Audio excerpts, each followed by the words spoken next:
A'udzubillahi as-sami'il 'alim minasyaitonir rajim. Bismillahirrahmanirrahim. Assalamualaikum warahmatullahi wabarakatuh. Alhamdulillah wassalatu wassalamu ala Rasulillah wa ala alihi wa sahbihi wa man walah. Allahumma salli ala sayyidina Muhammad wa ala alihi wa sahbihi wa man tabi'ahum bi ihsanin ila yaumiddin. Amma ba'du. Alhamdulillah, summa alhamdulillah ala ni'matil imani wal Islam. Para penonton, ibu-ibu, ayah-ayah bakal penghuni syurga Allah Subhanahu wa taala. Amin insya-Allah. Mudah-mudahan saya mengharapkan walau di mana jua anda semua berada, mudah-mudahan senantiasa dalam keadaan sihat walafiat, dirahmati lagi disayangi oleh Allah Subhanahu wa taala. Amin insya-Allah. Mudah-mudahan. Dan alhamdulillah tuan-tuan dan puan-puan, pada pagi ini kita kembali bersua dalam Tanyalah Ustaz, biar tahu jangan keliru, bagi edisi 7 Jun 2022 bersamaan 7 Zulqaidah 1443 Hijri. Tuan-tuan dan puan-puan, tajuk yang cukup istimewa kami akan bawakan pada pagi ini, iaitu kita akan membincangkan topik hadis 40 Imam Nawawi rahimahullah ta'ala, iaitu bab menghalalkan hukum bunuh. Jadi sebagaimana biasa, kita bawakan ke studio panel ataupun bintang ilmuwan kita, iaitu yang berbahagia Profesor Madya Datuk Dr. Haji Muhammad Farid Ravi Abdullah. Assalamualaikum Datuk. Waalaikumsalam warahmatullahi wabarakatuh. Apa khabar Datuk? Khabar baik. Alhamdulillah, syukur. Nampak tajuk hari ni kita macam besar ni tak? Dia kata tajuk heavy. Tajuk heavy sikit. Heavy duty. Heavy duty, masya-Allah, tabarakallah. Setelah bercuti Ustaz ni. Ya, masya-Allah, kita di Tanyalah Ustaz mengambil ruang dan kesempatan ini juga yang bagi Datuk untuk kita merafak sembah setinggi-tinggi ucapan tahniah ke bawah Duli Yang Maha Mulia Seri Paduka Baginda Yang di-Pertuan Agong sempena dengan hari ulang tahun keputeraan baginda. Jadi kita doakan mudah-mudahan Allah Subhanahu wa taala lanjutkan usia tuanku, dirgahayu tuanku, daulat tuanku, insya-Allah, mudah-mudahan. Dan alhamdulillah pada pagi ini Ustaz dan juga para penonton, untuk kita membincangkan ataupun mendiskusikan tajuk kita pada pagi ini tidak lengkap sekiranya kita tidak mengalu-alukan kepada para penonton untuk mengajukan soalan dan juga kemusykilan berkaitan topik kita pada pagi ini. Jadi anda boleh ajukan ataupun hubungi kami menerusi talian bebas tool 1-800-88-1677, atau paling mudah terus sahaja tinggalkan soalan anda menerusi ruangan komen menerusi laman rasmi Facebook Tanyalah Ustaz TV3. Dan jangan lupa kita bersiaran juga serentak menerusi TV3 dan TV9. Di TV9 kita lanjutkan siaran tambahan 30 minit sehingga jam 8.30 pagi. Jadi terus dia menonton sehingga ke hujung rancangan. Yang menonton menerusi FB Live, jalankan tanggungjawab anda, tekan butang kongsi, sebar luaskan, mudah-mudahan bermanfaat insya-Allah. Yang bagi Datuk, kita teruskan dengan mukadimah topik kita pada pagi ini, hadis 40 Imam Nawawi menghalalkan hukum bunuh. Sebagai mukadimah, fadhal masykur. Ya, terima kasih. Assalamualaikum warahmatullahi wabarakatuh. Assalamualaikum. Kepada para penonton, ibu ayah yang saya kasih sekalian, saya doakan supaya ibu ayah, para penonton sentiasa dalam dakapan kasih sayang Allah Subhanahu wa taala. Kita mulakan hari yang penuh bermakna ini dengan doa alhamdulillahilladzi ahyana ba'dama amatana wa ilaihin nusyur. Segala puji bagi Allah, Tuhan yang menghidupkan kita setelah kita dimatikan untuk seketika, iaitu tidur, dan kepada Dia jualah kita akan dikembalikan satu hari nanti. Alhamdulillah summa alhamdulillah, kita diberi peluang keemasan sebegini untuk sama-sama kita membaca dan menghayati riwayat-riwayat daripada Nabi Muhammad sallallahu alaihi wasallam, supaya panduan yang ditinggalkan oleh baginda Rasulullah sallallahu alaihi wasallam akan merawat segala macam permasalahan dan merawat segala macam isu yang timbul di kalangan masyarakat. Walaupun hadis yang kita akan bincangkan ini agak dia heavy, ya, dan Anas nampak macam satu topik yang agak berat, tetapi tidak boleh disembunyikan daripada kebenaran bahawa itu adalah sebahagian daripada ajaran agama Islam. Hadis yang ke-14 yang dimuatkan oleh Imam An-Nawawi dalam kitab dia Arba'in An-Nawawiyah, an Ibnu Mas'ud radhiyallahu anhu qala qala Rasulullah sallallahu alaihi wasallam la yahillu damu mri'in muslimin illa bi ihda thalathin al-thayyibu zani wal nafsu bin nafsi wa tariku lidinihi al-mufariqu lil jama'ati. Hadis diriwayatkan oleh Imam Bukhari dan Imam Muslim. Yang bermaksud daripada Ibnu Mas'ud radhiyallahu anhu telah berkata, sesungguhnya Rasulullah sallallahu alaihi wasallam telah bersabda, tiada halal darah seorang muslim kecuali dengan salah satu dari 3 perkara. Yang pertama, janda atau duda yang berzina, dan jiwa dengan jiwa, dan yang menghalalkan agamanya, yang mengeluarkan agamanya, ataupun wal nafsu wa tariku lidinihi, yang meninggal dan yang meninggalkan agamanya, yang memisahkan diri dari jamaah. Ada 3 perkara baginda Rasulullah sallallahu alaihi wasallam pesan dalam hadis ini. Pertama sekali, hukum berkaitan dengan zina. Yang keduanya, hukum berkaitan dengan qisas, iaitu membunuh orang. Yang ketiga adalah hukum berkaitan dengan tinggalkan agama, ataupun dalam bahasa kita sekarang adalah murtad. Dalam bahasa Arab juga disebut manirtadda an dinihi, iaitu meninggalkan agamanya. 3 perkara ini Da'i Anas dan juga para penonton, ianya sangat-sangat mustahak untuk kita faham. Pertama sekali, Islam adalah agama yang memelihara nyawa. Kita ada daruriat yang 5 perkara. 5 perkara yang wajib kita pelihara, di antaranya adalah nafs, hifzun nafs, menjaga nyawa manusia ataupun hayat manusia. Yang keduanya, hifzuddin, memelihara agama. Kemudian hifzun nasal, memelihara keturunan.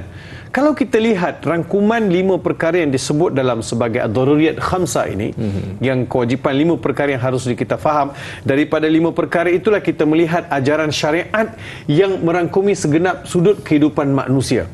Jadi yang pertamanya Nabi SAW pesan kepada kita supaya orang yang berzina itu adalah dihukum. Tapi bukan semua orang yang berzina itu dalam satu kategori. Ada yang kategori namanya al-thayyib. Dalam hadis ini disebut al-thayyib. Thayyib maksudnya yang sudah pun berumah tangga, yang sudah kahwin, lalu dia melakukan zina. Dia bukan sekadar dah kahwin, dia telah kahwin, kemudian dia telah mengadakan hubungan secara sah, secara halal, lalu kemudian dia melakukan zina, maka orang ini hendaklah dihukum. Hal ini ada beberapa perkara yang kita akan lihat dari sudut riwayat, dari sudut cerita bagaimana zaman Nabi, zaman sahabat telah dilakukan hadduz zina. Hukuman zina itu hudud dilaksanakan ke atas orang yang melakukan zina. Bagi lelaki yang belum berkahwin melakukan zina, dirotan sebanyak 100 kali. 100 sebatan. Manakala bagi mereka yang melakukan zina sedangkan mereka sudah berkahwin, telah bersetubuh secara halal, maka mereka direjam. Yang demikian itu juga ada dalam ayat Al-Quran yang telah dinasahkan tilawahnya, tetapi dikekalkan hukumannya. Yang kedua adalah Anas, berkaitan dengan wan nafsu bin nafs, bagi orang yang membunuh orang. Ini termasuk dalam hukum qisas. Tadi kalau zina masuk hukum hudud, yang ini masuk dalam hukum qisas. Qisas ialah satu hukum yang ditetapkan oleh Islam untuk memelihara hak orang lain. Dan qisas ini adalah berlaku sama ada kerana membunuh ataupun mencederakan seseorang. Saya cederakan Anas, kemudian saya mungkin berlaku dalam pergaduhan itu patah tangan, ataupun saya libas dengan parang korban kan, hilang telinga. Jadi qisas ini pun ada beberapa keadaan. Pertamanya, kalau qisas ni kata membunuh, maka dibunuh nyawa lah. Melainkan pihak yang dibunuh atakan waris yang dibunuh. Ambil contoh begini, katakan saya tikam Anas. Janganlah, amin Anas. Tak amin, auzubillah. Tikam Anas. Kemudian saya kena ditikam balik lah oleh ahli keluarga, dihukumkan saya an-nafsu bin nafs. Sekiranya ahli keluarga boleh memaafkan saya dengan menerima diat maksud gantilah, pampasan sebanyak 100 ekor unta. Itu kiraan asal nilai dia 100 ekor unta. Dan boleh juga pihak waris menghalalkan langsung, kata tak apalah, benda dah berlaku sudahlah, halalkan sajalah. Boleh juga. Dan itu yang pertama. Ada yang kedua ialah mencederakan. Kalau telinga hilang berapa, kalau hidung hilang berapa, semua ada kiraan dia. Tapi kalau membunuh 100 ekor unta, kalau hilang telinga 50, ada juga 100 juga. Sebab dia memberi kesan. Ada yang riwayat sebut bahawa separuh daripada diat tersebut. Jadi semua ini terangkum di dalam ketetapan Allah Subhanahu Wa Taala. Boleh jadi juga, Anas, kita pergi memburu. Dalam memburu itu kita nak tembak busa, ayam hutan.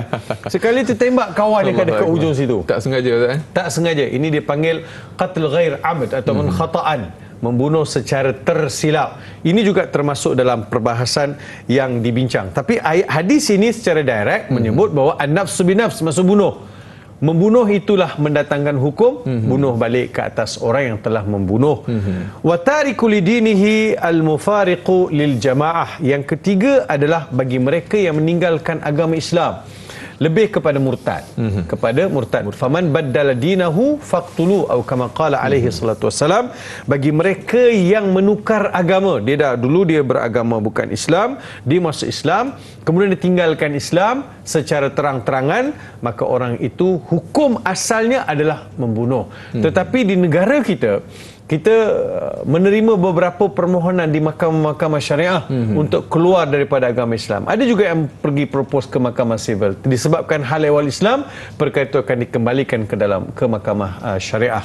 Di mahkamah syariah, bila datang satu fail permohonan seseorang untuk keluar Islam, maka kes itu akan diserahkan untuk proses counselling yang dinamakan sebagai istitabah. Maksudnya ada jawatan kuasa istitabah yang biasanya dikendalikan oleh pejabat mufti di bawah jabatan agama ataupun di pejabat mufti untuk kaunseling orang yang nak keluar Islam. Kenapa dia nak keluar Islam? Mungkin ada cara boleh mereka dikembalikan balik ke pangkal jalan dan juga tarik balik permohonan mereka untuk keluar Islam. Tapi prosesnya sangat panjang. Jadi 3 perkara ini Nabi SAW pesan supaya orang Islam ini dia rasa sangat bertanggungjawab. Sebab itu dalam perbahasan ini ulama sebut manzilatul hadith, hadzal hadith qaidatun min qawaidid din al-hanif alladhi yuqarriru hifdhu an-nafs al-muslim min al-halak illa indama yartakibu jarimat zina wal qatl wal riddah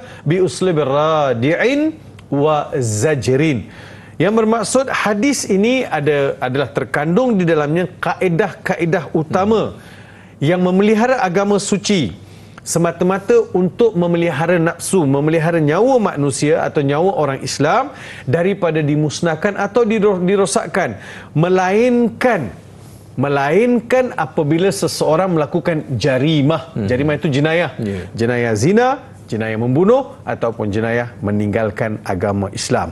Ibnu Hajar Al-Haythami, saya nak ambil dulu sebelum kita buka kepada perbincangan yang lain. Ibnu Hajar Al-Haythami rahimahullah menyebut wahuwa minal qawaid al-khatirah. Beliau sebut hadis ini terkandung di dalamnya kaedah-kaedah uslub-uslub, kaedah yang sangat mustahak, sangat penting, malahan ianya sangat merungsingkan kandungannya. Li ta'alluqihi bi akhtaril asya' wa huwa ad-dima' wa bayan ma hillu minha wa ma la yahillu minha. Kerana di dalam hadis ini ada beberapa perkara yang menyuruh kita menjaga nyawa manusia yang bermula dengan darah. Mungkin ada yang bertanya, Ustaz, kenapa dia kata darah? Tak kata nyawa, tak kata benda lain. Kenapa darah? Mesti ada sebab. Disebut darah. Sebab Allah Subhanahu Wa Taala beritahu, walaqad karramna bani Adam wa hamalnahum fil barri wal bahr. Allah Subhanahu Wa Taala muliakan anak Adam, dan apa-apa yang ada pada anak Adam ni semua mulia, termasuklah darah. Darah menjadi elemen yang utama bagi seseorang itu hidup. Hidup ataupun mati. Ataupun sesuatu yang bagi kita dari sudut biologinya sangat mustahak. Sebab itu dia dalam hadis ini baginda berpesan supaya orang Islam jangan sama sekali terjebak dalam ketiga-tiga perkara. Demi memelihara agama Islam, demi memelihara maruah kita, demi memelihara hak orang lain, dan juga supaya kita boleh hidup secara sejagat, secara harmoni, tanpa sebarang kekeliruan, tanpa sebarang masalah sesama manusia. Mungkin itu untuk pangkal perbincangan kita ini, Datuk Anas. Masya-Allah, tabarakallah, jazakallah khair. Yang merupakan Datuk satu penjelasan ataupun mukadimah yang sangat luar biasa. Mudah-mudahan jelas kepada kita hala tuju perbincangan topik kita pada pagi ini, hadis 40 Imam Nawawi menghalalkan hukum bunuh. Banyak lagi akan kita bicarakan, akan kita raikan soalan daripada sahabat kita selepas ini. Terus setia menonton Tanyalah Ustaz, biar tahu, jangan keliru, kembali bergabung selepas ini.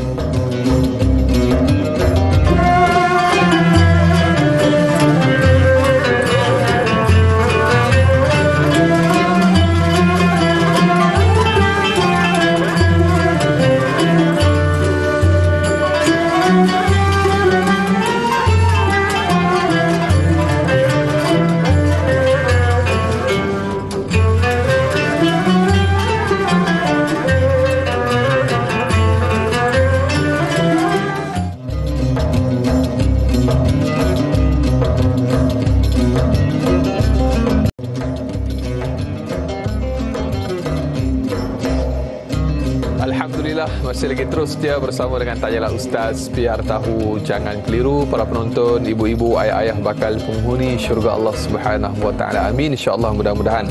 Alhamdulillah, kita masih lagi dalam Tanyalah Ustaz pada pagi ini berbicara topik pengajian hadis 40 Imam Nawawi rahimahullah taala, iaitu menghalalkan hukum bunuh. Dan kita masih lagi bersama yang berbahagia Profesor Madya Datuk Dr. Haji Muhammad Farid Ravi Abdullah. Dan bagi Datuk, kita soalan pertama menerusi sahabat Facebook kita untuk kita raikan pada pagi ini. Syahiralia Muhammad yang bertanya. Baik, Assalamualaikum warahmatullahi wabarakatuh. Waalaikumsalam warahmatullahi. Dalam hadis tersebut dinyatakan darah orang Muslim tidak halal melainkan 3 perkara. Pernahkah perkara tersebut berlaku di zaman baginda Nabi Muhammad SAW? Apakah tindakan yang diambil oleh baginda Rasulullah SAW? Terima kasih, Ustaz. Okay, terima kasih. Saya nak bacakan riwayat bagi jawapan Syahrila ni berkaitan dengan pernahkah berlaku di zaman Nabi sallallahu alaihi wasallam. Ada beberapa kisah, di antaranya kisah Al-Ghamidiyah dan juga Ma'iz.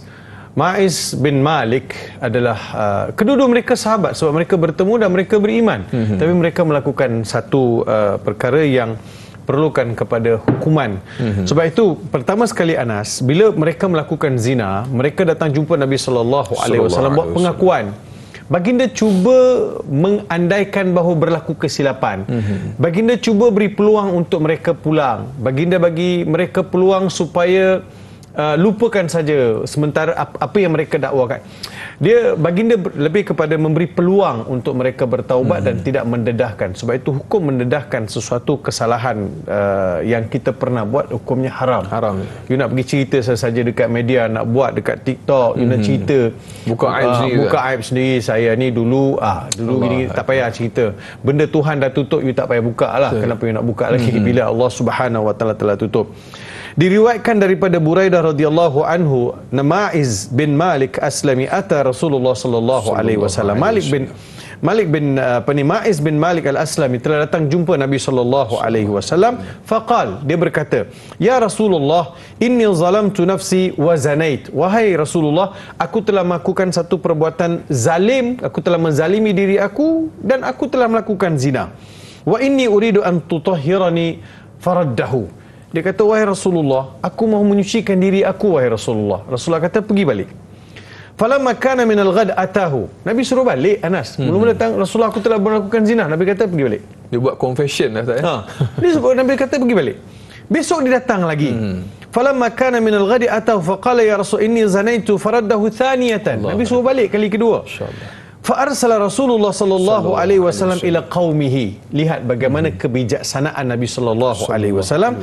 Baginda mengantar orang kepada kaum ataupun orang yang kenal kepada Ma'iz bin Malik ini supaya cek Malik ni sakit, Ma'iz ni sakit ke? Dia ni tak sihat ke? Kenapa dia datang tiba-tiba nak mengaku? Biasanya orang tak mengaku. Kenapa dia datang mengaku? Ata'lamuna bi'aqlihi ba'san, adakah kamu ada tahu apa-apa dia ni tak sihat, kurang waras? Atunkiruna minhu syai'an, adakah kamu melihat dia ada sesuatu kekurangan, kecacatan atau perkara cela? Qalu ma na'lamuhu illa wa fihi al-aql. min salihina fi ma nara. Dia kata orangnya sihat, elok akal dia tak ada cacat apa-apa Rasulullah. Fa atahu thalithatan. Maiz datang kali ketiga. Fa arsala ilaihim aidan fa sa'ala anhu fa akhbarahu annahu la ba'sa bihi wala bi aqlihi. Kali ketiga pun Nabi ulang balik. Nabi hantar orang pergi cek dulu, tengok dia ni sihat tak sihat. Falamma kana ar-rabi' hafara lahu hufratan thumma amara bihi farajam. Kali keempat bila dia datang, kira dia konsisten. Dia konsisten jumpa Nabi SAW supaya dia dihukum. Wahai Rasulullah, hukumlah aku Rasulullah. Wahai Rasulullah, hukumlah aku wahai Rasulullah. Aku telah melakukan kesalahan. Kali keempat Rasulullah kata, buatkan lubang, biar dia duduk dalam tu, kemudian direjam. Sahabat-sahabat rejam. Begitu juga dengan kisah yang kedua, Al-Ghamidiyah. Bukan nama dia, tetapi wanita daripada satu kawasan atau satu kabilah Ghamidiyah. Perempuan ni pun sama, telah melakukan zina. Dia datang jumpa Nabi SAW. Nabi tak nak tengok dia, Nabi tengok tempat lain. Rasulullah, aku telah melakukan zina. Rasulullah tengok tempat lain, bagi dia tengok tempat lain, tak nak tengok dia. Pergilah balik. Rasulullah, aku telah berzina, sekarang aku mengandung anak aku zina. Yang tu Rasulullah tak boleh buat apa. Rasulullah kata, baliklah dulu, lahirkan anak tu. Perempuan tu pun balik, lahirkan anak tersebut. Kemudian dia datang dengan bawa baby. Perempuan tadi tu yang telah berzina tu bawa dengan anak, jumpa Rasulullah SAW. Baby itu sedang menyusu. Rasulullah kata pergi balik, biarkan dia menyusu dulu.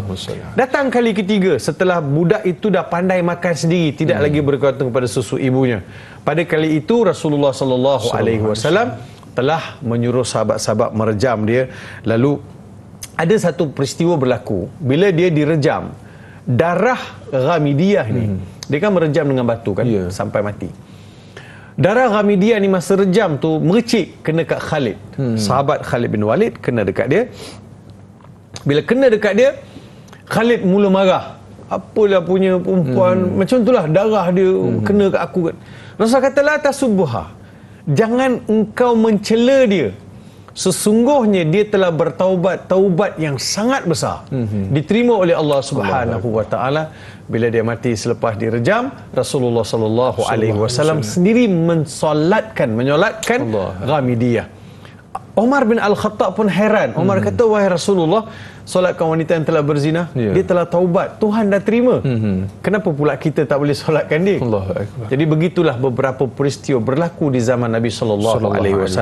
Mungkin ada yang bertanya, apakah dalil dalam Al-Quran ataupun dalam hadis Nabi SAW ini jelas bahawa azani, yang orang yang berzina ini, yang dikatakan athayyibuz zani, lelaki atau wanita yang telah berkahwin lalu melakukan zina, mereka direjam sampai mati. Manakah dalil?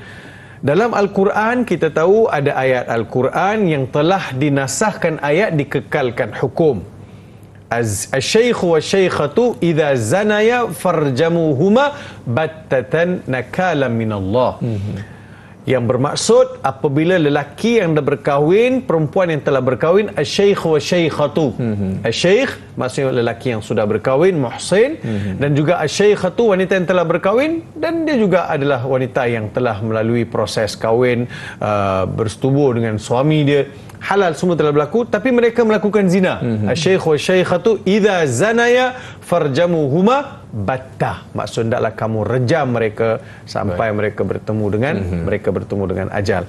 Itu perkara yang pernah berlaku di zaman Nabi sallallahu alaihi wasallam, hukuman dikenakan. Cuma ada yang bertanya, Anas, setelah mereka dikenakan hukuman di dunia, adakah mereka akan dihukum lagi di akhirat oleh Allah Subhanahu wa taala? Kita jawab tidak. Nabi SAW telah memberitahu bagi mereka yang telah melalui proses hukuman di dunia, sama ada melalui rejam, melalui rotan, melalui apa-apa hukum yang ditetapkan oleh Islam, maka di akhirat mereka tidak lagi dihukum kerana hukuman telah mereka lalui. Cuma hebatnya diorang ni, Anas, kan, mereka sanggup menerima hukuman di dunia yang bersifat sementara daripada mereka nak menunggu hukuman dekat akhirat yang tak tahu berapa lama kekal. Dia setakat rejam, matilah. Disucikan dosa. Bila pergi ke akhirat, dia tidak lagi berdosa. Tuhan melihat mereka dengan penuh kasih sayang, sebab mereka insaf, mereka kembali ke pangkal jalan. So ini hebatnya ajaran Islam, dan bagaimana mereka ini bukan sekadar ungkapan iman pada lisan tetapi benar-benar mengakar dalam watak kehidupan mereka. Mereka boleh saja macam Nabi sebut, pergilah mungkin awak dah silap kot, mungkin awak tak waras kot. Nabi bagi peluang. Kalau wanita tadi Ghamidia, daripada mula dia datang awal-awal mengandung sampai dia beranak 9 bulan, Anas. Betul. Boleh bertukar fikiran. Betul. Lepas tu bawa anak pula, kalau aku mati direjam, siapa nak jaga baby ni? Boleh berubah. Betul. Tak, dia konsisten. Iman, desakan iman untuk terus menyerah diri kepada hukuman yang telah ditetapkan oleh Islam. InsyaAllah, tabarakallah. Baik Ustaz, saya masih lagi berkira-kira tentang berapakah jumlah, bila Ustaz sebut di awal mukadimah tadi, 100 ekor unta, nilai seekor unta saya tengok ni ada satu rujukan senilai RM15,000 seekor. Lebih kurang Ustaz. Jadi kalau darat 100, RM1,500,000. Itu untuk hukum yang berkaitan dengan bunuh tadi tu Ustaz. RM1,500,000. Ustaz. 1.5 million. Mungkin lebih lagi lah Ustaz. Jadi untung bela unta Ustaz. Masya-Allah, tabarakallah. Baik. Berikutnya Ustaz, kita ingin raikan sahabat penonton, sahabat Facebook kita Nur Dahlia Biru. Baik. Assalamualaikum warahmatullahi wabarakatuh. Waalaikumsalam warahmatullahi. Apakah perbezaan di antara qisas dan hudud? Dan yang kedua, berapa orangkah saksi bagi kesalahan berzina sebelum dihukumkan dengan hukuman bunuh? Dan apakah hikmah Islam menghalalkan hukum bunuh kepada janda ataupun duda yang berzina? Ustaz, mohon pencerahan Ustaz. Terima kasih. Biar tahu jangan keliru. Mungkin kita boleh raikan soalan pertama dulu Ustaz. Ya, qisas dan hudud. Perbezaan qisas. Dia dalam undang-undang Islam ni ada 3 hukuman kan. Pertama sekali hudud, yang keduanya qisas, yang ketiganya ta'zir. Hudud yang ketetapan-ketetapan Allah tadi, yang keluar Islam, kemudian yang minum arak, merompak, semua termasuk dalam hukum hudud. Mencuri masuk dalam hukum hudud. Manakala qisas, seperti mana saya sebutkan tadi, qisas adalah hukuman yang dikenakan ke atas orang yang telah melampaui sesuatu perbuatan ke atas pihak yang kedua atau pihak ketiga lah. Pihak kedua, maksudnya dia sama ada dia membunuh orang tersebut atau mencederakan orang tersebut, maka termasuk dalam hukum qisas. Hukum qisas boleh digantikan dengan diat, ataupun pihak yang tercedera atau pihak yang teranaya itu boleh memaafkan ataupun mengenakan diat. Seperti mana Anas kira tadi, 1.5 million bagi satu nyawa. Bagi satu nyawa 1.5 juta pampasan yang harus dibayar. Mungkin pada hari ini ada juga kawan-kawan kita ataupun para sarjana berpendapat bahawa takaful tadi tu, bila kita ada takaful nyawa kan, kita ambil secara yang halal punya lah kan. Kita ambil cara halal, maksudnya bila ada takaful itu, maka takaful itulah dilihat sebagai sebahagian daripada diat yang akan menutup ruang bagi tebusan ke atas pihak yang dicederakan atau dilukakan. Jadi Anas, itu yang pertama. Yang keduanya, apakah empat orang saksi? Kena bawa 4 orang saksi. 4 orang saksi itu mestilah siqah, yang boleh dipercayai. Adalah orang mukmin, bukan fasik, bukan munafik, bukan orang yang ada agenda-agenda di sebaliknya. 4 orang mestilah menyaksikan perbuatan zina itu berlaku, dan didatangkan tidak boleh mendatangkan sebarang keraguan dalam penyaksian mereka, demi menjaga kemaslahatan orang yang dituduh dan juga mereka yang menuduh, demi memelihara supaya bila berlaku sesuatu tuduhan atau sesuatu dakwaan, berlakulah perbicaraan secara adil dan saksama. Asyhadatu ala man idda'a wal yaminu ala man ankar. Sekiranya pihak yang mendakwa ni berjaya bawa 4 saksi, maka tidak ada lagi penafian. Tetapi pihak pendakwaan gagal membawa 4 saksi atau gagal membawa penyaksian, maka adalah penafian. Bila kata dia berzina, dia boleh bersumpah dengan nama Allah, kalau aku berdusta maka laknat Allah ke atas aku. Itu yang ada sumpah laknat tadi bagi mereka yang menafikan apabila ada sesuatu tuduhan. Dia sebenarnya bukan Islam menyukarkan, tetapi Islam nak memastikan perkara itu benar-benar berlaku, dan penyaksian itu adalah penyaksian yang boleh dipercayai sehingga hukuman dilaksanakan ke atas mereka yang berzina. Zaman Nabi SAW, kebanyakan mereka adalah yang datang surrender. Yang datang surrender terus, kata aku telah berzina. Adapun pergi mencari sehingga jumpa orang berzina, saya tidak bertemu mana-mana riwayat dalil demikian. tak ada lagi Ustaz. InsyaAllah tabarakallah. Mungkin ada perbincangan di situ. Banyak lagi akan kita bicarakan Ustaz. Kita nak berjeda sekali lagi. Terus setia menonton tayangan Ustaz. Biar tahu jangan keliru, kembali selepas ini.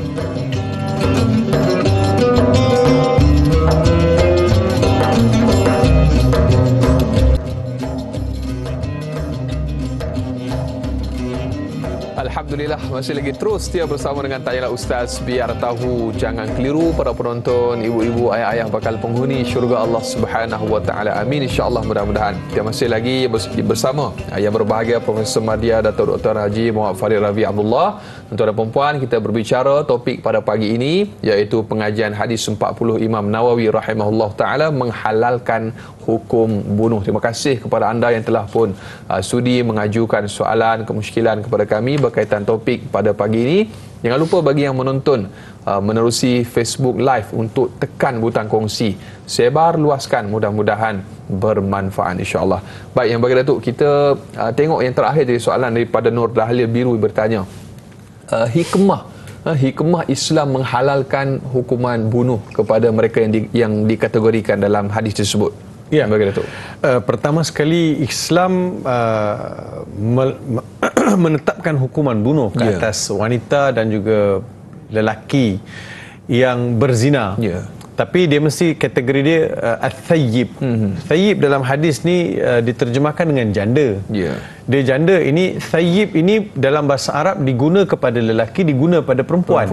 Sama ada seorang lelaki itu sudah berkahwin dan telah melakukan persetubuhan secara halal, maka dia gelar sebagai thayyib. Perempuan pun thayyib. Al-mar'ah thayyib wal-rajulu thayyib. Dia gunakan sama. Cuma dalam terjemahan sebut janda. Jadi janda lelaki, janda perempuan. Cuma saya tambah janda ataupun duda. Dia tak mesti janda. Dia guna janda ni wanita yang sudah pun kahwin, sudah pun diceraikan, masih lagi. Maksudnya sama ada dia kahwin dan masih bersuami, tetapi dia berzina dengan lelaki lain. Ataupun dia sudah kahwin, sudah diceraikan, dia dalam keadaan fatrah sebagai janda, dia berzina pun sama juga hukuman dia. Begitu juga dengan lelaki. Lelaki yang dah kahwin, dia ada isteri, lalu dia pergi berzina. Lelaki itu juga dikenakan hukuman rejam. Ataupun lelaki itu sudah berkahwin, kemudian dia bercerai, dia dalam keadaan duda, dia pergi berzina, dia juga kena hukuman yang sama. Jadi pertama sekali kenapa dia pergi berzina? Untuk apa dia pergi berzina? Sedangkan dia telah pun melalui proses perkahwinan, dia telah pun melalui proses atau kehidupan sebagai seorang suami, dia telah pun faham, dia melalui proses kehidupan ataupun keperluan biologi dia tu telah pun dia lakukan bersama isteri yang sah, bersama suami yang sah. So dia telah lalui, tapi kenapa dia pergi cari lagi yang lain? Mencari yang haram juga. Mencari yang haram juga. Bila cakap mencari haram juga, saya pernah interview dulu, pergi buat kajian ke penjara. Bila tanya kenapa buat benda haram ni semua, dia kata tak tahulah Ustaz. Dia kata haram ni sedap. Dia kata. So kata ya Allah ya Rabbi ya Karim. Confident. Dia kata yang haram tu sedap, yang curi-curi tu sedap. Dia kata yang halal ni dah biasa sangat. Jadi ada orang dia berpenyakit. Penyakit dia adalah suka mencari yang selain daripada yang halal. Benda yang halal itu jelas, tetapi dia pergi cari juga yang haram dengan andaian bahawa haram itu lebih mengenakkan, lebih menyeronokkan. Sebab itu bila Allah Subhanahu wa taala kenakan hukuman ke atas lelaki dan perempuan sedangkan mereka telah pun menikmati, kenapa cari benda yang haram? Itu yang pertama. Yang keduanya, demi memelihara nasab dan keturunan. Bayangkan Anas, seorang perempuan yang sudah berumah tangga, kemudian dia pergi mencampuri seorang lelaki. Okey, dia ada suami, dia sudah pun tidur dengan suami dia untuk beberapa bulan. Kemudian dalam masa yang sama dia tidur dengan lelaki lain.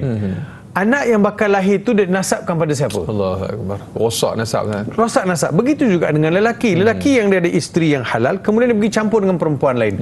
Perempuan itu pula mengandung. Besok anak itu dia nasabkan pada siapa?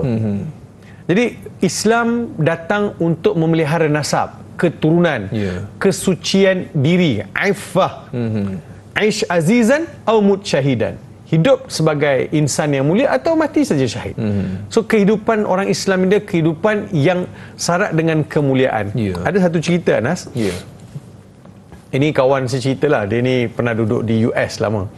Dia kata seorang lelaki, dia keluarga ni keluarga Arab yang dah migrate pergi ke United States. Jadi satu hari anak bujang lelaki ni dah bagi tahu bapak dia, abah, saya nak kahwin. Bapak dia kata, kau nak kahwin dengan siapa? Saya nak kahwin dengan Katie. Katie? Bukan Katie apa dia tabung haji, apa ni Jumaat je nak fly ni. Katie, Katie. Nak kahwin dengan Katie. Katie, tak boleh. Kenapa? Entah-entah Katie tu adik perempuan kau. Sebab bapak dia pun playboy juga. Dan Katie tak boleh sebab aku pernah ada skandal dengan mak dia. Bila lelaki kata, macam mana bah? Ada skandal pula. Lepas tu dia buat calon lain. Calon lain pun sama juga. Bapak dia kata, aku kenal mak dia. Semua calon bapak dia memang playboy betul. Kenal. Lepas tu satu hari, budak lelaki ni dia tak tahan. Dia kata, mengadu kat mak. Dia kata, mak, saya calonkan perempuan tu, abah kata tentang adik perempuan saya. Perempuan ni pun, wanita ni pun tentang bapak kata adik perempuan kau. Macam mana ni mak? Kalau semua dah macam tu, dengan siapa saya nak kahwin? Mak dia kata apa? Kau kahwin aja dengan siapa-siapa kau nak. Bapak kau tak tahu kau bukan anak dia. Allahu Akbar, insya-Allah. Sama je Ustaz, 2 kali 5 je. Ada satu program reality saya tengok. Dia adalah suami isteri bawa baby. DNA suami isteri diambil dan DNA baby tu diambil untuk dilihat accurate atau tidak. Anak ni adakah anak biologi? Ada reality show macam tu. 90% anak itu tidak ada hubungan dengan pasangan. Allahu Akbar, insya-Allah. So semua ini menggambarkan rosaknya nasab, rosaknya keturunan. Islam tidak mahu situasi itu wujud. Dia mahu menjaga kesucian nyawa manusia. Apa nak dipelihara? Kita selalu diajar biar kita tak cukup makan tak apa. Jangan hilang maruah diri. Allahu Akbar, insya-Allah. Ini adalah jawapan yang paling tuntas bagi mereka yang bertanya kenapa pergaulan bebas tidak dibenarkan dalam Islam. Kenapa kita nak menjaga ni Ustaz? Nasab ni Ustaz dalam maqasid syariah hadis tadi. Baik. Jadi tak adalah lepas ni orang bertanya Ustaz, kena viralkan ni, kena potong, kena viralkan. Mudah-mudahan terjawab persoalan ramai yang bertanya di luar sana, terutamanya anak-anak generasi muda kita. Baik, berikutnya yang bagi Datuk Jura Azlin Sufian di Facebook yang bertanya, apakah yang dimaksudkan dengan menghalalkan hukum bunuh yang kedua, iaitu nyawa dibalas dengan nyawa, dan apakah tindakan yang perlu dilakukan kerana dalam negara yang ada undang-undangnya sendiri kita tidak boleh sesuka hati membunuh? Mohon pencerahan. Terima kasih. Biar tahu, jangan keliru. Ya, pertama sekali maksud menghalalkan hukum bunuh yang kedua, iaitu nyawa dengan nyawa. Nyawa dengan nyawa ialah termasuk dalam hukum qisas yang kita sebutkan tadi, yang membawa huraian ay tuqtal nafs fi muqabalatin nafs, ay qisasan bisyartihi. Maksudnya ulama sebut nyawa itu diganti dengan nyawa. Saya bunuh seseorang sengaja, orang itu, keluarga waris itu boleh bunuh balik saya. Nyawa dengan nyawa baru ada seimbang. Kau ambil nyawa anak aku ambil balik nyawa kau. Walaupun manusia tidak ada hak mengambil nyawa, tetapi kau telah menyebabkan kematian. Kematian itu membawa kepada kesan yang berpanjangan kepada ahli keluarga. Berapa ramai di dunia ini yang pihak satu lagi yang teranaya menanggung perasaan, menanggung kesengsaraan yang berpanjangan. Begitu juga dengan hukum qisas yang lain, kecederaan dan juga kerugian-kerugian dialami oleh keluarga. Contohnya yang terbunuh itu adalah seorang lelaki, atau yang terbunuh itu adalah seorang suami yang ada anak 4 orang. Tanggungan dia macam mana? Anak itu sudah jadi anak yatim, isteri dia sudah jadi janda. Jadi siapa nak jaga? So perlu ada imbal balas. So paling dia dari sudut emosinya bunuh balik lah. Dari sudut haknya bunuh balik. Tapi Islam kata kalau tak nak bunuh, pampasan. Bayar pampasan. Pampasan mesti dengan redha pihak yang terbunuh. Di pampasan, beri pampasan. Berapa pampasan? Itu yang Anas kira 1.5 million. At least 1.5 million, 1.5 juta. Itu bagi equal ataupun sama nilai dengan 100 unta, itu dapatlah membantu meringankan bebanan dan juga kelangsungan kehidupan anak-anak dan juga keluarga yang telah dibunuh. dalam ayat Al-Quran Allah Subhanahu wa taala sebut, ya ayyuhalladzina amanu kutiba alaikumul qisasi fil qatla. Wahai orang beriman, telah difardukan ke atas kamu qisas, iaitu bunuh dengan bunuh di dalam urusan yang berkaitan dengan pembunuhan lah. Ini dalam surah Al-Baqarah ayat 178. Dalam ayat yang sesudah itu, ayat 179 surah Al-Baqarah, walakum fil qisasi hayatun ya ulil albabi la'allakum tattaqun. Dan bagi kamu wahai orang beriman, wahai manusia keseluruhannya, pada urusan qisas itu ada kehidupan, hayat, kehidupan. Selepas itu kamu boleh melangsungkan kehidupan. Maksud kehidupan yang lebih harmoni, kehidupan yang lebih stabil setelah masing-masing mendapat hak. Ya ulil albab, wahai orang yang berakal, fikir secara masak, fikir secara tuntas, fikir secara waras, secara tepat untuk mendapatkan satu keputusan supaya kita dapat menjaga hak orang yang dibunuh dan juga orang yang terbunuh, supaya mereka dapat tuntutan, mereka dapat pampasan yang sewajarnya. Itu yang disebut dalam dalam ayat ini. Kemudian yang dimaksudkan nyawa dengan nyawa itulah bunuh ataupun tindakan perlu ambil kerana dalam negara, ialah di negara kita juga melihat bahawa undang-undang TOT ni, undang-undang yang digubal oleh ciptaan manusia ini, undang-undang civil, juga ada peruntukan-peruntukan bahawa kalau saya sengaja membunuh orang, saya akan berhadapan dengan hukuman mandatory, saya juga akan dibunuh, saya juga akan dihukum gantung. So adakah ianya sudah equal? Ianya juga merupakan satu hukuman awal bagi pihak yang telah melakukan jenayah, melakukan satu kesalahan membunuh. Betul, dalam ada negara yang tidak melaksanakan undang-undang bunuh.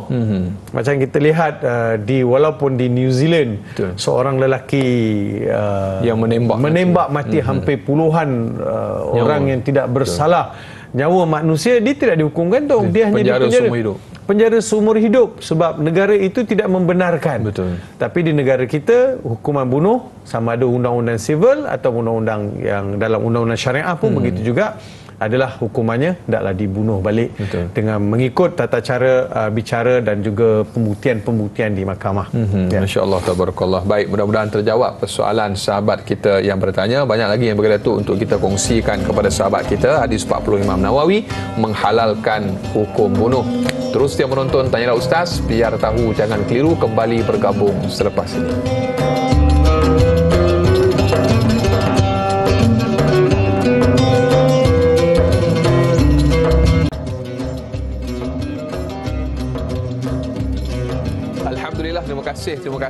Terima kasih atas kesetiaan anda menonton Tanyalah Ustaz, biar tahu jangan keliru. Para penonton, ibu-ibu, ayah-ayah bakal penghuni syurga Allah Subhanahu wa taala. Kita masih lagi membicarakan topik pengajian hadis 40 Imam Nawawi rahimahullah menghalalkan hukum bunuh, dan kita masih lagi bersama bintang ilmuwan kita Profesor Madya Datuk Dr. Haji Muhammad Farid Ravi Abdullah. Dan yang bagi Datuk, kita ingin raikan lagi soalan menerusi sahabat Facebook kita yang bertanya pada pagi ini. Laila di La Rosa bertanya, apakah yang dimaksudkan membunuh tanpa hak? Bagaimana pula sekiranya berada di dalam situasi di mana seseorang terpaksa membunuh tanpa niat hanya kerana hendak mempertahankan nyawa orang lain yang terancam?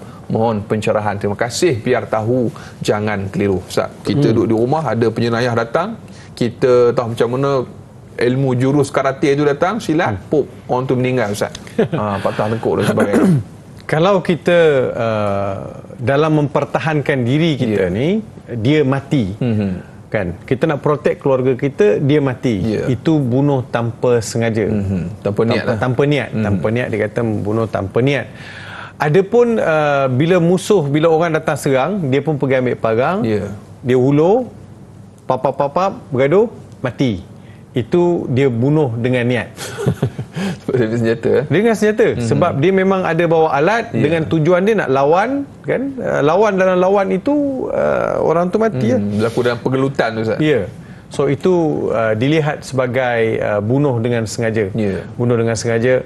Kalau dalam tanpa hak, Allah Subhanahu wa taala berfirman dalam surah Al-Furqan, walladzina yad'una ma'allahi ilahan akhar wa la yaqtuluna an-nafsa allati harrama Allahu illa bil haqq.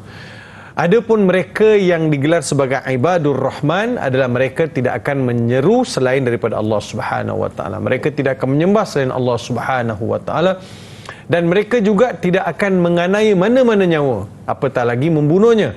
Wala yaqtuluna an-nafsal lati harramallahu illa bil haqq. Melainkan dengan hak itu ulama mentafsirkan bahawa dengan hukuman qisas. Bila bunuh seseorang itu dibunuh, maka dibunuh balik. Itu dilihat sebagai hukuman qisas. Bagaimana pula sekiranya berada dalam situasi di mana seorang terpaksa membunuh? Ini pun saya dah jawab, terpaksa membunuh, maka jatuhlah dia dalam khata' ghairu amadin, ataupun membunuh tanpa niat atau tanpa sengaja. Dia ada 3 kategori: membunuh dengan sengaja, keduanya membunuh tanpa sengaja ataupun syibih, semacam tanpa sengaja, yang ketiga memang tidak sengaja langsung. Memang tidak sengaja. Ketiga-tiga kategori ini ada kiraannya dalam syariat Islam bagi hukuman yang dikenakan kepada orang yang membunuh. Tuan Nas. InsyaAllah, tabarakallah, mudah-mudahan terjawab persoalan sahabat kita yang bertanya. Berikutnya juga di Facebook, Masrifah Nur Jama'in bertanya, bagaimanakah hukuman bunuh yang dibenarkan terhadap orang yang meninggalkan agamanya? Mohon huraiannya. Mohon pencerahan yang bagi Profesor Dr. Farid Ravi. Terima kasih, biar tahu jangan keliru. Kadang-kadang kalau kita tengok realiti gambaran macam Datuk cerita tadi, permohonan untuk murtad ataupun keluar daripada agama ni satu perkara yang membimbangkan. Itu mungkin dari sudut self motivation dan sebagainya, ataupun environment sekeliling yang menyebabkan mereka berada dalam keadaan sedemikian. Datuk. Ya, pertama sekali kes-kes yang memohon untuk keluar agama Islam di negara kita ni, kebanyakannya 99% atau 98% adalah melibatkan mereka yang dikategorikan sebagai mu'alaf, yang masuk Islam, kemudian dia melihat agama Islam ni tidak suitable ataupun tidak selari dengan kehendak dia, maka dia memohon untuk murtad. Ada juga yang masuk Islam dengan niat, sesuatu niat, apabila dia masuk Islam dia tak capai apa yang dia hasratkan, lalu dia buat keputusan untuk keluar Islam. Ada juga yang masuk Islam dengan niat bercinta. Katakan seorang wanita bercinta dengan Anas. Anas pun janji nak kahwin dengan dia. Dia kata, masuklah Islam, belajarlah dulu, lepas tu kita boleh berkahwin. Betul. Lepas dia masuk Islam, dia belajar, Anas pun tak jadi kahwin. Tinggal gitu je. Tinggal. Lepas tu dia kata, tak jadilah kalau macam ni, Anas tak nak kahwin, dia pun keluar Islam. Sebab cinta lah ni. Sebab cinta. Kan? Allah Akbar. Ada satu cerita ni, cerita sama juga. Dia dekat US juga cerita ni. Berlaku bila seorang lelaki datang bagi tahu ayah dia, kali ni Catherine pula, tadi Katie kan, ni Catherine pula.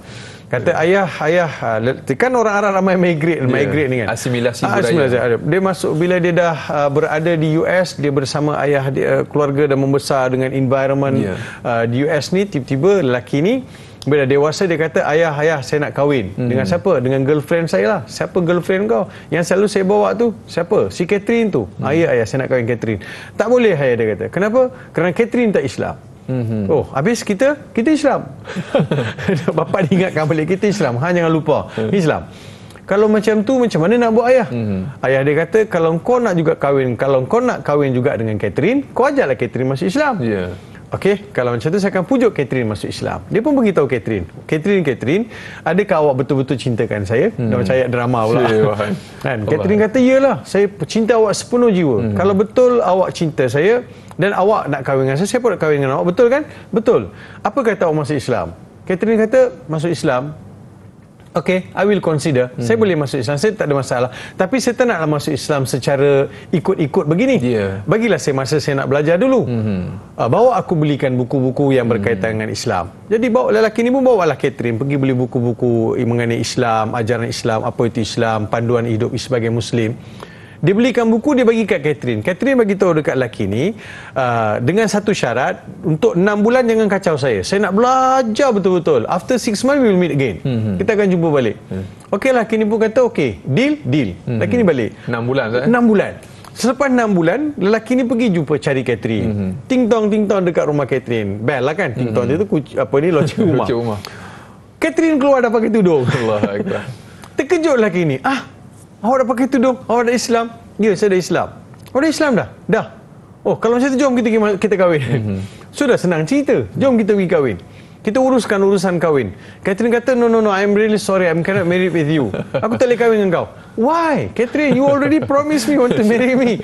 Kan, macam ayat drama kan. Betul. Dramatik tak? Dramatik. Bukan dah janjikan nak kahwin dengan Syed, kenapa tiba-tiba tak nak kahwin dengan Syed? Catherine jawab very simple.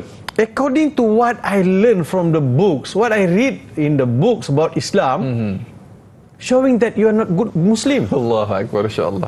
Dia kata, mengikut apa yang aku baca, apa aku belajar Islam, kau ni bukan seorang Muslim yang baik rupanya. Kena buang tiket Jadi orang. aku tak mau bersuamikan seorang lelaki macam kau. Allahu Akbar. Balik saja. Sudah deep tak kan? Very deep.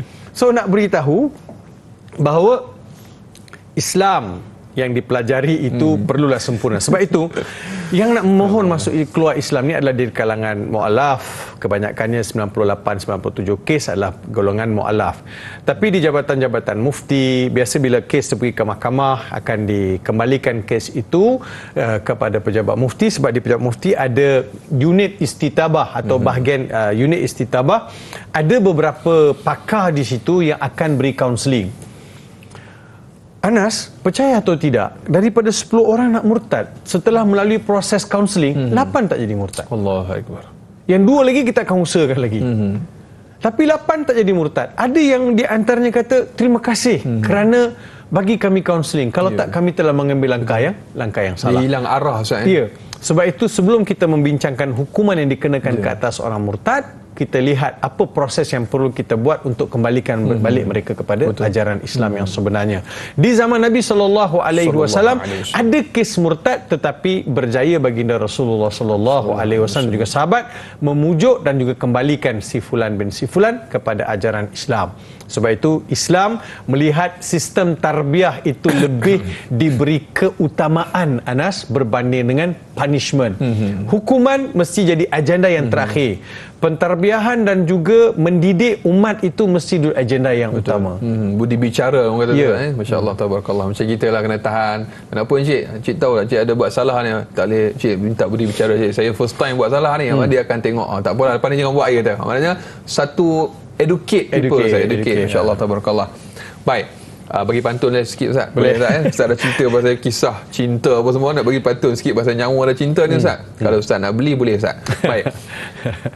Masya-Allah, tabarakallah. Dalam pantun khazanah pantun Melayu Riau, kalau mata sudah jernih tentu nyawa benda dilihat, kalau cinta sudah berbenih beribu daya akan dibuat. Oh, Masya-Allah, tabarakallah. Kalau nak beli boleh beli selepas ni. Baik. Berikutnya kita ada Kak Ju Zabidi di Facebook yang bertanya, Assalamualaikum warahmatullahi wabarakatuh. Waalaikumsalam warahmatullahi. Mohon pandangan yang berbahagia Datuk mengenai isu pengeboman berani mati. Baik, pengebom akan memasang bom pada tubuhnya dan meledakkannya dengan tujuan membunuh musuh. Terima kasih. Biar tahu, jangan keliru. Kadang-kadang ada yang terbunuh tu juga nyawa yang tidak berdosa. 2 minit terakhir, Datuk.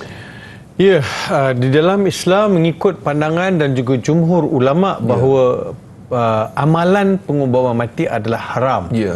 Dan dikecam oleh ajaran Islam dan juga ulama sedunia, kerana dia bukan satu proses yang dibenarkan oleh ajaran Islam, malahan ia bertentangan sama sekali dengan ajaran Islam. Bila ada pihak kita dengar sebelum-sebelum ni, bila orang buat berani mati, pengeboman, yang mati itu adalah dari kalangan orang-orang yang tidak bersalah. Kanak-kanak, orang tua, wanita yang mengandung, orang awam. Dia peperangan itu berlaku di antara 2 negara, macam Ukraine berperang dengan Rusia, macam beberapa negara yang berperang. Peperangan itu hak masing-masing, sebab masing-masing ada hak kedaulatan negara dan undang-undang, itu tak boleh nak disangkal. Tetapi kalau tiba-tiba ada seorang yang pergi bawa bom pasang, itu peperangan itu berlaku dengan senjata yang cukup, dengan strategi, dengan latihan. Tapi yang ini, you datang ke pasar raya seperti orang lain, tiba-tiba melakukan pengeboman. Orang ini juga dikira sebagai pembunuh yang perlu menjalani hukuman. Menjalani hukuman. Tapi kalau dia dah bom mati, siapa pula nak hukum dia? Kena cari balik kepada ahli keluarga dia untuk menyiasat dan juga melihat. Kadang-kadang ahli keluarga pun tidak tahu anak dia terlibat dengan ideologi. Dia mana ada? Ada juga saya baca, dia kata ini adalah proses untuk enter the heaven. Saya kata, come on lah, not that easy nak enter heaven, nak masuk syurga dengan membunuh orang lain. Tak ada shortcut nak masuk syurga itu, Betul. Anas. Betul. Syurga itu sangat mahal. Oleh demikian mesti faham ajaran agama Islam secara betul untuk kita mendapat Betul. mardhatillah. Mesti berlandaskan ilmu. Saya nak berjihad pun kena ada ilmu, Ustaz. Ya, InsyaAllah, betul. tabarakallah. Jadi insyaAllah para penonton, untuk siaran kita pada pagi ini kita akan tamat di TV3 dan akan sambung lanjutan 30 minit di TV9. Jadi terus dia menonton Tanyalah Ustaz, biar tahu jangan keliru, bersua di TV9 selepas ini.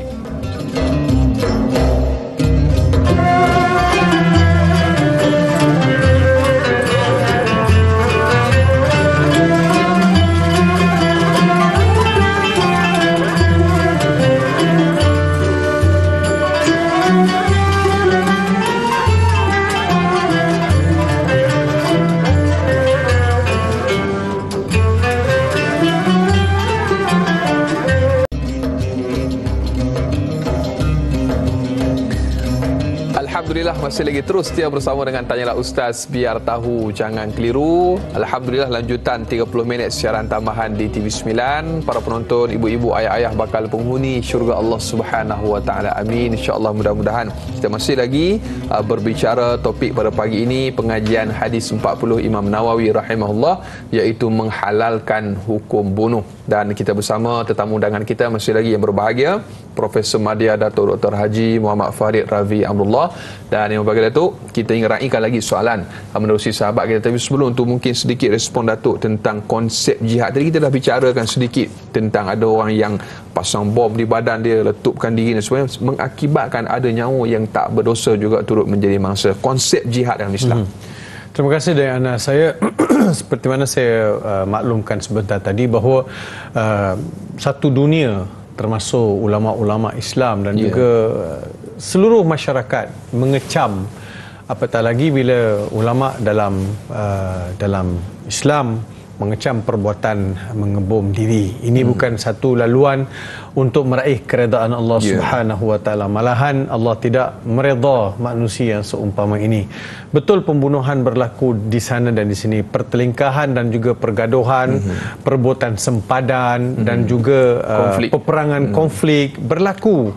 Tapi itu di antara dua negara yang mana peperangan itu bila berlaku kita tahu setiap pihak ada senjata dan ada latihan. Memang orang itu ditugaskan untuk mempertahankan tanah air. Jadi sekiranya berlaku pembunuhan ataupun mati seseorang dalam pertempuran, kerajaan akan ambil alih, kerajaan akan memberi reward. Tapi ini tidak berlaku kepada orang yang bunuh berani mati, pengebom berani mati ini. Jadi dia akan mengakibatkan orang tidak berdosa turut terbunuh. Kononnya bagi mereka yang berani mengebom diri mati ini akan dapat syurga Allah Subhanahu wa taala kerana membunuh orang yang tidak beragama Islam. Padahal itu bukan ajaran Islam. Not that easy to enter the heaven Allah Subhanahu wa taala. Bukan semudah itu untuk seseorang itu masuk syurga. Semayang pun tidak, mak ayah ditinggal, isteri ditinggal, tiba-tiba pergi perang kononnya nak masuk masuk syurga. Bukan itu cara dia. Kita tidak hadam betul-betul apa yang berlaku dalam sesebuah negara tersebut. Kita sebagai orang Islam, apa yang kita boleh bantu, kita bantu dalam bentuk doa, dalam bentuk kewangan, dalam bentuk bantuan, motivation, dan banyak lagi cara-cara lain untuk kita membantu. Tapi peperangan dan juga pertempuran satu sunnah alam yang tidak dapat dihentikan sampai bila-bila, sehinggalah keseluruhan manusia ini mencapai tahap kematangan dalam berfikir dan juga menjaga hak masing-masing. Tapi kalau peperangan ini tidak berlaku, tak laku pula senjata. Betul. Jadi senjata ini dibuat satu industri bisnes yang besar. senjata dibuat pun untuk satu industri, tak boleh dinafikan juga kan. Jadi saya nak mengambil peluang ini untuk mengajak ibu ayah dan juga para penonton untuk menyemangati dan juga menyantuni ayat-ayat Al-Quran cerita mengenai jihad. Ada orang mengambil persepsi yang jauh daripada kehendak Al-Quran dalam erti jihad. Kalau kita lihat Anas 13 tahun ayat Quran, 13 tahun Quran turun di Mekah dinamakan surah Makkiyah, dan 10 tahun Al-Quran turun di Madinah dinamakan surah Madaniyah. Surah Makkiyah dan surah Madaniyah. Kalau kita campur semua ayat-ayat berkaitan dengan jihad adalah 24 ayat. Dan kebanyakan ayat-ayat cerita dalam 13 ayat yang turun di Mekah ini, atau lebih kurang itu 11 ke 13 ayat, cerita mengenai jihad yang mana konotasi jihad itu tidak menjurus kepada mengangkat senjata. Kebanyakan ayat-ayat jihad di Mekah itu membawa maksud jihad dalam arti kata yang lain. Betul. Jihad mempertahankan akidah, jihad mempertahankan akhlak, jihad mempertahankan ekonomi, jihad mempertahankan environment. Jihad itu dalam maksud yang lebih holistik, lebih universal, lebih luas. Sebab masa itu orang Islam harus menjadi contoh kepada masyarakat yang lain. Dan Nabi SAW tidak menyajikan ajaran yang ekstremis kepada umat Nabi Muhammad ketika di Mekah. Baginda membentuk akhlak mereka, membentuk budi pekerti mereka, membentuk tolak ansur. Sebab itu baginda diseksa, baginda disakiti. Kaum muslimin di Mekah disakiti, diperlakukan pelbagai perbuatan yang cukup menyayat hati. Tapi mereka tetap sabar sebab Islam mengajar mereka. Betul. Dan Nabi SAW pernah pergi mengantar sahabat pergi ke Habasyah untuk untuk berhijrah. Tidak jadi. Nabi sendiri pergi ke kota Taif. Tidak jadi. Tapi masih lagi bertahan di Mekah. Ada sahabat tanya pada Nabi SAW, "Mata Nasrullah? Bila akan datang bantuan Allah?" Wahai Rasul, tidak melihat berapa ramai orang kita kena bunuh, ada yang mati, ada yang kena sula, ada yang kena pancung, ada yang jadi macam-macam hukuman dikenakan ke atas mereka. Apakah ini tidak memungkinkan Allah Subhanahu wa taala memberi kita bantuan? Mata Nasrullah, perkataan mata Nasrullah, bila akan datang bantuan Allah? Baginda Rasul jadi merah padam. Allahu Akbar. Wajah Nabi jadi merah. Baginda jadi marah. Baginda kata, umat-umat sebelum kamu, nabi-nabi sebelum kamu, ada yang mati dipancung, ada yang digergaji tubuh mereka, ada yang disisir badan mereka dengan sisir besi, sehingga terpisah isi dan tulang. Tapi tidak pernah sama sekali di kalangan mereka seorang pun yang terpacul daripada lisan mereka bila akan datang bantuan Allah. Allahu Akbar. Sebab baginda nak ajar, kamu kena tabah. Allah akan beri satu ketetapan yang baik. Jadi di Mekah begitu. Manakala di Madinah, konotasi ayat yang sudah berubah. Jihad itu dalam arti kata mempertahankan kedaulatan. Sebab itu orang Islam bila membaca Al-Quran kena baca dengan tafsiran, dengan baca dengan bagaimana environment ayat itu diturunkan, apa yang disajikan, apa yang dimotivasikan oleh ayat itu, supaya kita dapat faham secara tepat. Dan Quran sama sekali tidak mengajar kita kepada sesuatu perbuatan yang di luar kemanusiaan, daripada norma-norma humanity. Al-Quran adalah sebuah kitab yang sangat holistik, yang merangkumi segenap sudut kehidupan manusia, supaya Islam ni nampak, Islam itu nampak sangat unik. Dia nampak farid. Syumul, Ustaz. Islam itu agama yang farid. Unik. Unik, tunggal yang istimewa. Sikit nama Ustaz. InsyaAllah. Tabarakallah. Baik. Alhamdulillah, mudah-mudahan terjawab. Dan semoga Ustaz, generasi kita, anak-anak kita dan seluruh rakyat kita tidak terpengaruh dengan ajaran-ajaran ekstrim, terutamanya Salafi Jihadi yang kiat berkembang pada hari ini. Kita bimbang tu Ustaz, supaya berlaku kita kena pastikan kita semua terpandu dengan ilmu. Sebab tu kena tuntun, tanyalah Ustaz, biar tahu, jangan keliru. Baik. Ali yang bertanya di Facebook berikutnya bagi Datuk. Assalamualaikum warahmatullahi wabarakatuh. Waalaikumsalam warahmatullahi. Siapakah yang bertanggungjawab untuk menjalankan hukuman bunuh terhadap 3 golongan yang halal untuk dibunuh? Adakah berdosa sekiranya hukuman tersebut tidak dapat dilaksanakan kerana tekanan dan halangan daripada segi undang-undang dunia? Mohon pencerahan. Terima kasih, biar tahu, jangan keliru. Ya, pertama sekali siapa yang bertanggungjawab? Bukan jawatan kuasa masjid, bukan JKK. Tapi yang bertanggungjawab adalah pemerintah. Sebab pemerintah saja yang berhak melaksanakan undang-undang yang telah diperuntukkan melalui perlembagaan ataupun digubal melalui undang-undang kecil di negeri masing-masing, sama ada ia melibatkan hal ehwal kekeluargaan ataupun berkaitan dengan kemaslahatan kehidupan manusia. Oleh demikian, secara tidak berteka-teki, siapa yang bertanggungjawab melaksanakan undang-undang itu adalah kerajaan yang memerintah. Jadi mereka lah yang tahu bagaimana hukuman itu harus dilaksanakan dalam keadaan sesebuah masyarakat yang hidup dalam keadaan harmoni. Yang kedua, persoalan berkaitan, dan saya juga ingin beritahu bahawa ini terpulang kepada kebijaksanaan kerajaan dalam melaksanakan. Sebab tadi pun kita sebut ada sebahagian undang-undang itu telah pun menampung keperluan-keperluan tertentu dari sudut undang-undang. Contohnya bunuh dengan bunuh. Betul, Qisas kata bunuh dengan bunuh. Islam kata bunuh dengan bunuh, dan undang-undang sivil pun cakap bunuh dengan bunuh. Dibunuh dalam berti kata sama ada hukum gantung dan sebagainya. Melainkan negara-negara yang tidak guna pakai hukuman mandatory ini. Berdosa atau tidak, semua kita berdosa sebab dia adalah perintah Tuhan. Semua kita bertanggungjawab, semua kita serahkan kepada kebijaksanaan pihak pemerintah bilakah saat dan ketika yang dilihat sesuai dan dilihat sebagai persiapan itu lengkap dari segenap sudut untuk pelaksanaan undang-undang yang lebih holistik dalam sesebuah negara.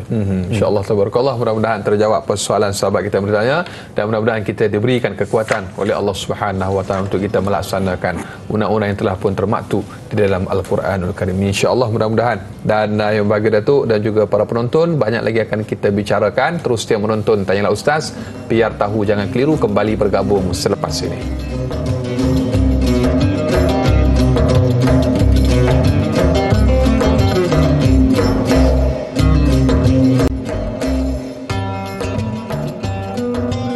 Alhamdulillah, sehingga ke hujung rancangan masih lagi terus setia menonton Tanyalah Ustaz, biar tahu jangan keliru. Para penonton, ibu-ibu, ayah-ayah bakal penghuni syurga Allah Subhanahu Wa Taala, terima kasih atas tontonan anda sehingga ke hujung rancangan, dan kita masih lagi ada sedikit ruang untuk kita sambung perbincangan topik kita pada pagi ini, hadis 40 Imam Nawawi menghalalkan hukum bunuh. Dan masih lagi bersama yang berbahagia Profesor Madya, Datuk Dr. Haji Muhammad Farid Ravi Abdullah, dan yang bagi Datuk, kita soalan di Facebook yang berikutnya untuk kita raikan pada ketika ini.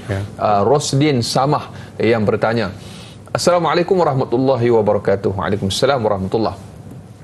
Adakah menjadi suatu kelebihan bagi mereka yang dijatuhkan hukuman mati berpeluang untuk benar-benar bertaubat daripada dosa yang telah dilakukan menjelang pelaksanaan hukuman mati? Bagaimanakah dengan taubat seumpama ini? Mohon pencerahan. Wallahu a'lam. Ya, terima kasih kepada Saudara Rosdin Samah atas soalan tadi. Biasanya kita kata mereka yang dijatuhkan hukuman mandatory ni, hukuman gantung sampai mati, ataupun kita gelar sebagai banduan akhir. Mereka berpeluang untuk memperbanyakkan taubat, lafaz-lafaz taubat. Tapi kalau hukuman itu, dosa itu dengan Allah Subhanahu Wa Taala, mudah-mudahan Allah ampunkan. Tapi kalau dosa sesama manusia, juga itu hak Allah Subhanahu Wa Taala. Sebab kita tidak berpeluang untuk keluar jumpa setiap individu untuk minta maaf. Tapi yang ada adalah peluang di sebalik jeruji besi untuk kita bermunajat kepada Allah Subhanahu Wa Taala. Di dalam Al-Quran kita ambil panduan begini, bahawa Allah Subhanahu Wa Taala berfirman, walladzina la yad'una ma'allahi ilahan akhar wa la yaqtuluna nafsan allati harrama Allahu illa bil haqq wa la yaznun wa may yaf'al dhalika yalqa athama. Mereka yang tidak menyeru selain Allah Subhanahu Wa Taala, tidak pula membunuh mana-mana nyawa manusia tanpa hak, dan mereka juga tidak berzina.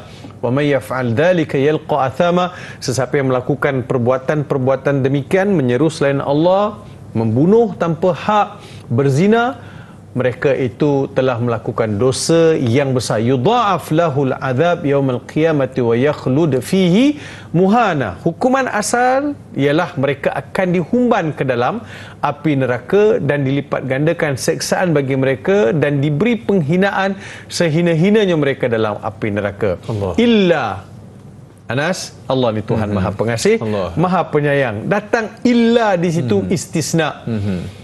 Ada golongan yang kalau dia tidak bertaubat, tidak meminta ampun, tidak menebus dengan lafaz-lafaz istighfar segala dosa dia, maka Allah Subhanahu Wa Taala kekalkan hukuman asal dalam neraka dengan penghinaan.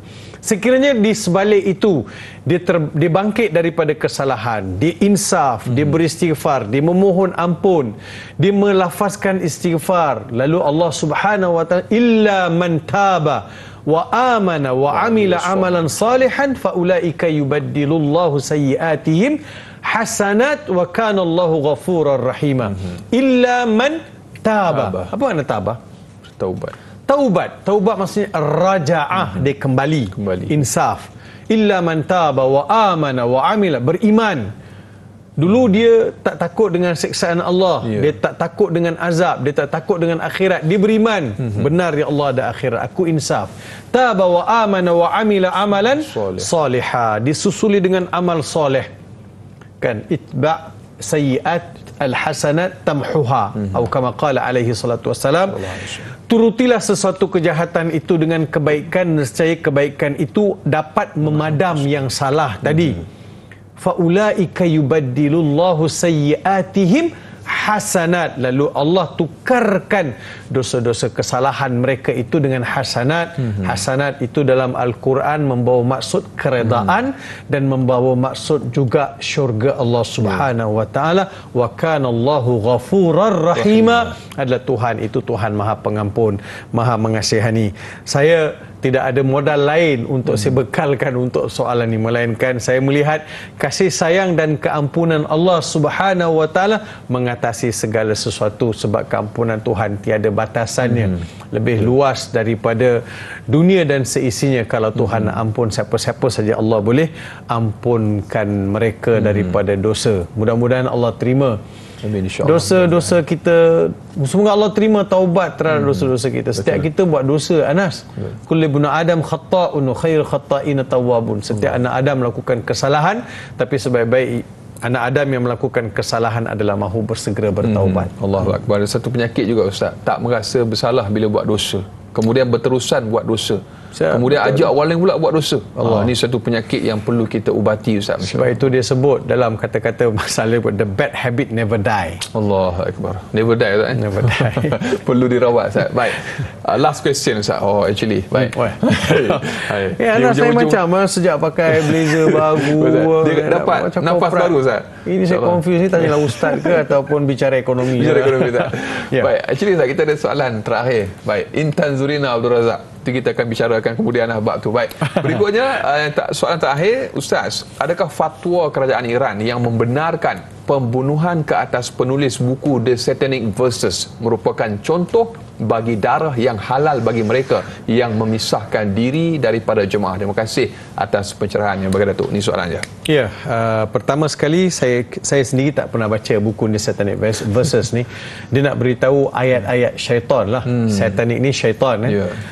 Mana mungkin seorang yang lahir sebagai seorang Muslim, walaupun dia hidup dalam environment yang bukan Islam, mengeluarkan kenyataan yang sedemikian. Ini orang dia Ustaz ni. Ini orangnya. Dia mengguris perasaan seluruh umat yang beragama Islam, dan juga dia mengatakan sesuatu yang tidak wajar, langsung tidak menjaga sensitiviti. Betul, dalam dunia ini ada hak bersuara, tetapi bersuara dalam erti kata tanpa menyinggung dan juga mengguris perasaan agama orang lain.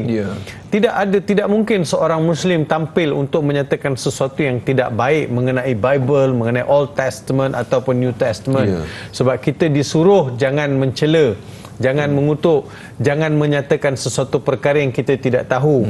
Malahan apa yang berlaku, apa yang dilakukan oleh Salman Rushdie ini adalah satu yang bertentangan. Itu fatwa daripada kerajaan Iran. Kita tak jumpa fatwa daripada negara-negara yang lain. Kita berharap apa yang dilakukan ini adalah satu perkara yang sangat tidak baik dan tidak selari dengan keadaan dunia yang mengajak kepada keharmonian. Kita cintakan keharmonian, keamanan, tetapi dalam masa yang sama ada individu-individu tertentu. Sehari dua ni kita dengar pula dekat negara-negara seperti di India dan mengeluarkan ada beberapa orang pemimpin mengeluarkan kenyataan menghina. Sedangkan di India tu ada berapa ratus juta orang beragama Islam. Di situ lahirnya ramai sarjana-sarjana pemikir-pemikir Islam yang besar. Jadi adalah tidak wajar mengeluarkan kata-kata yang sedemikian. Kalau Iran memfatwakan begitu, itu adalah fatwa daripada kerajaan Iran. Tapi kita melihat bahawa kalau perkara itu berlaku di mana-mana negara orang Islam, bila dia mencela, mengutuk ataupun mengatakan satu perkara yang secara terang-terangan terhadap Al-Quran, kalau negara kita pun ada undang-undang, boleh ditangkap, boleh didakwa. tapi belum sampai ke tahap membunuh. Mungkin akan dibicarakan, diberi peluang untuk dia kembali ke pangkal jalan. Ya. Masya-Allah, tabarakallah. Baik, mudah-mudahan terjawab persoalan sahabat kita yang bertanya. Dan yang bagi Datuk, mungkin di akhir perbincangan diskusi topik kita pada pagi ini, untuk hadis 40 Imam Nawawi rahimahullah menghalalkan hukum bunuh telah jelas bermula dari mukadimah topik pada awal segmen ataupun program kita tadi, dan tentang hikmah. Mungkin ada beberapa hikmah Islam meletakkan undang-undang ataupun hukuman seperti ini kepada 3 jenis kategori orang yang layak ataupun yang boleh dikenakan, yang halal darah mereka untuk dibunuh. Hikmahnya yang berikut. Pertama sekali dalam hadis yang kita belajar pada hari ini, ada beberapa hikmah. Pertama sekali, kehormatan seorang Muslim, darahnya adalah terpelihara dalam Islam, seperti mana nyatakan dalam surah Al-Isra, walaqad karramna bani Adam wa hamalnahum fil barri wal bahr. Allah memuliakan setiap segenap sudut objek yang ada dalam tubuh badan anak Adam, termasuklah darah mereka. Kemudian Allah juga berpesan supaya jangan ada di antara kita yang membunuh antara satu sama lain. Ini bermaksud memelihara nyawa manusia itu adalah menjadi tanggungjawab utama dalam agama Islam. Tak kira yang beragama Islam, yang tak beragama Islam, semua kita harus memelihara nyawa antara satu sama lain. Yang keduanya, pengharaman dari melakukan ketiga-tiga perkara. Kita dilarang daripada melakukan pembunuhan, kita dilarang melakukan zina, kita dilarang melakukan keluar apa-apa perkataan yang boleh keluarkan kita dari Islam. Kita tahu keluar Islam ni sama ada perbuatan, perkataan ataupun i'tiqad. Tapi yang jelasnya boleh dihukum seseorang itu sama ada perkataan ataupun perbuatan. Yang ketiganya adalah kewajipan memelihara kehormatan, kesucian diri seseorang. Jangan jebakkan diri kita dengan perkara-perkara yang terkutuk seperti zina. Yang keempat, terus kekal bersama kebenaran serta kaum muslimin yang berada di landasan yang benar. Maksudnya sebagai seorang yang beragama Islam adalah wajar kita bersama kumpulan Islam. Anas, seekor keldai atau seekor kambing itu tidak akan dapat dimakan oleh serigala selagi mana dia berada dalam grup dia. Bila dia bersorang-sorang, dia akan mula dimakan.